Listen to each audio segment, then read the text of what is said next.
पत्नी सच्चे मायने में पति का आधा भार जीवन भर संभालती है।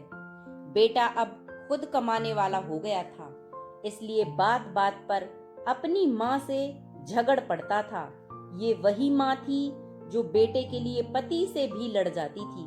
मगर अब फाइनेंशियली इंडिपेंडेंट बेटा पिता के कई बार समझाने पर भी इग्नोर कर देता था और कहता, यही तो उम्र है शौक की, खाने पहनने की।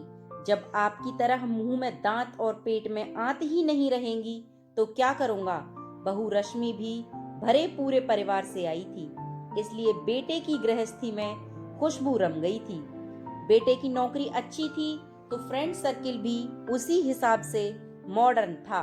बहू को अक्सर वह पुराने स्टाइल के कपड़े छोड़कर मॉडर्न बनने को कहता, मगर बहू मना कर देती। वो कहता, कमाल करती हो तुम, आजकल सारा जमाना ऐसा करता है। मैं क्या कुछ नया कह रहा हूँ या नया कर रहा हूँ, तुम्हारे सुख के लिए ही तो सब कर रहा हूँ, और तुम हो कि उन्हीं पुराने विचारों में अटकी हो। क्वालिटी लाइफ क्या होती है तुम्हें मालूम ही नहीं। और बहू कहती, क्वालिटी लाइफ क्या होती है ये मुझे जानना भी नहीं, क्योंकि लाइफ की क्वालिटी क्या होती है मैं इस बात में विश्वास रखती हूँ। आज अचानक पापा आईसीयू में एडमिट हुए थे। हार्ट अटैक जो आया था, डॉक्टर ने पर्चा पकड़ाया। 3 लाख और जमा करने थे। 1.5 लाख का बिल तो पहले ही भर दिया था, मगर अब ये 3 लाख बड़े भारी लग रहे थे। वह बाहर बैठा हुआ सोच रहा था कि अब क्या करे। उसने कई दोस्तों को फोन लगाया कि उसे मदद की जरूरत है, मगर किसी ने कुछ तो किसी ने कुछ बहाना कर दिया। आंखों में आंसू थे और वह उदास था। तभी रश्मि खाने का टिफिन लेकर आई और बोली, अपना ख्याल रखना भी तो जरूरी है। ऐसे उदास होने से क्या होगा, हिम्मत से काम लो। बाबूजी को कुछ नहीं होगा, आप चिंता मत करो।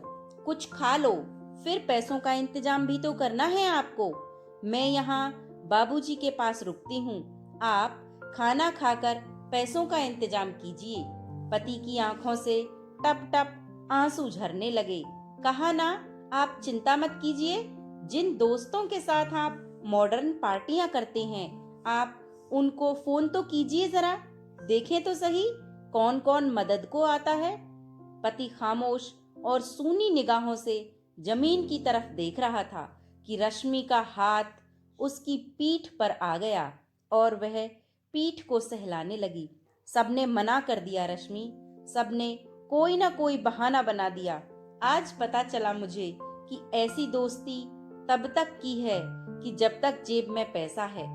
किसी ने भी हाँ नहीं कहा, जबकि उनकी पार्टियों पर मैंने लाखों उड़ा दिए। इसी दिन के लिए बचाने को तो माँ बाबा कहते थे।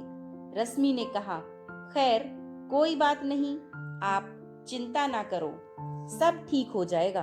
कितना जमा कराना है? अभी तो तनख्वाह में भी समय है। आखिर चिंता कैसे ना करूं रश्मि, तुम्हारी ख्वाहिशों को मैंने संभाल कर रखा है। क्या मतलब? मेरा मतलब है, तुम जो नई नई तरह के कपड़ों और दूसरी चीजों के लिए मुझे पैसे देते थे, वो सब मैंने संभाल रखे हैं। रश्मि ने कहा, माँ जी ने फोन पर बताया था कि 3 लाख जमा करने हैं। मेरे पास 2 लाख थे, बाकी मैंने अपने भैया से मंगवा लिए हैं। टिफिन में सिर्फ एक ही डिब्बे में खाना है, बाकी में पैसे हैं। रश्मि ने थैला टिफिन सहित उसके हाथों में थमा दिया।